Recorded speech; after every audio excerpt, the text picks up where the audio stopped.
അസ്സലാമു നമസ്കാരം. ഇന്നൊരു എഗ്ലെസ് കേക്കാണ് ചെയ്യുന്നത്. ഓവൻ ഇല്ലാതെ സോസ് പാനിലാണ് ഈ കേക്ക് ചെയ്തെടുക്കുന്നത്. വളരെ എളുപ്പത്തിൽ തന്നെ ഇത് ചെയ്തെടുക്കാം.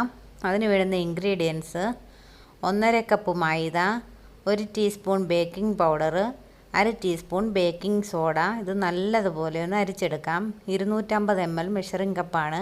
അരിച്ചെടുത്തതിന് ശേഷം നല്ലതുപോലെ മിക്സ് ചെയ്യണം. ഇനി ഒരു ബൗളിൽ 1/2 കപ്പ് തൈര്, 1/2 കപ്പ് പഞ്ചസാര പൊടിച്ചത്, ഇത് രണ്ടും കൂടെ നല്ലതുപോലെ തന്നെ മിക്സ് ചെയ്തെടുക്കണം. നല്ല ക്രീമി പരുവത്തിൽ വേണം ഇത് മിക്സ് ചെയ്തെടുക്കാനായിട്ട്.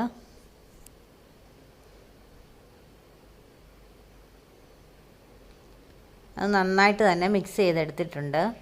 ഇനി ഇതിലേക്ക് വേണ്ടത് 1/2 കപ്പ് ഓയിലാണ്. ഏതെങ്കിലും റിഫൈൻഡ് ഓയിൽ ചേർത്ത് കൊടുത്താൽ മതി. ഓയിൽ ഒഴിച്ച് നന്നായിട്ട് തന്നെ മിക്സ് ചെയ്തെടുക്കണം. ഇനി ഇതിലേക്ക് 1 ടീസ്പൂൺ വാനില എസൻസ് ചേർത്ത് കൊടുക്കാം. ഇനി അരിച്ചു വെച്ചേക്കുന്ന ഡ്രൈ ഇൻഗ്രീഡിയൻസ് കുറേശ്ശെ ചേർത്ത് മിക്സ് ചെയ്തെടുക്കാം. ഇനി ഇതിലേക്ക് 1/4 കപ്പ് പാൽ കൂടി ചേർത്ത് കൊടുക്കണം. ഇതെല്ലാം റൂം ടെമ്പറേച്ചറിലുള്ളത് വേണം ഇതിനകത്തിലേക്ക് ചേർക്കാനായിട്ട്. കുറച്ച് പാൽ, കുറച്ച് ഡ്രൈ ഇൻഗ്രീഡിയൻസ് അങ്ങനെ ചേർത്ത് വേണം ഇത് മിക്സ് ചെയ്തെടുക്കാനായിട്ട്.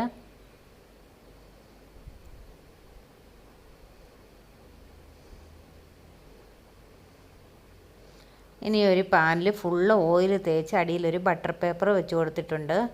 സ്റ്റീൽ പാത്രത്തിലോ അലൂമിനിയം പാത്രത്തിലോ ചെയ്തെടുക്കാം. ഫുള്ള് ഓയിൽ തേക്കണം. എന്നിട്ട് അതിലേക്ക് ബാറ്റർ ഒഴിച്ച് കൊടുക്കാം. ഇനി ഇത് നന്നായിട്ട് തന്നെ ടാപ്പ് ചെയ്ത് കൊടുക്കണം, എയർ ബബിൾസ് ഉണ്ടെങ്കിൽ പോകാനായിട്ട്.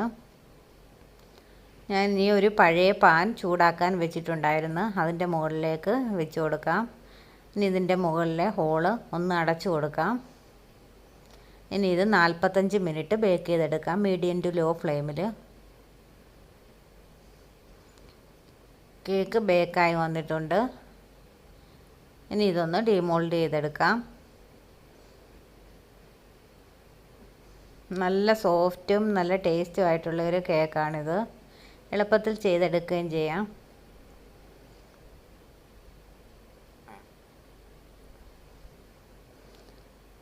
ഇനി ഒന്ന് കട്ട് ചെയ്തെടുക്കാം. എല്ലാവരും ട്രൈ ചെയ്ത് നോക്കുക. ലൈക്ക് ചെയ്യണം, ഷെയർ ചെയ്യണം. സബ്സ്ക്രൈബ് ചെയ്യാത്തവരൊന്ന് സബ്സ്ക്രൈബ് ചെയ്യണം. Thanks for watching.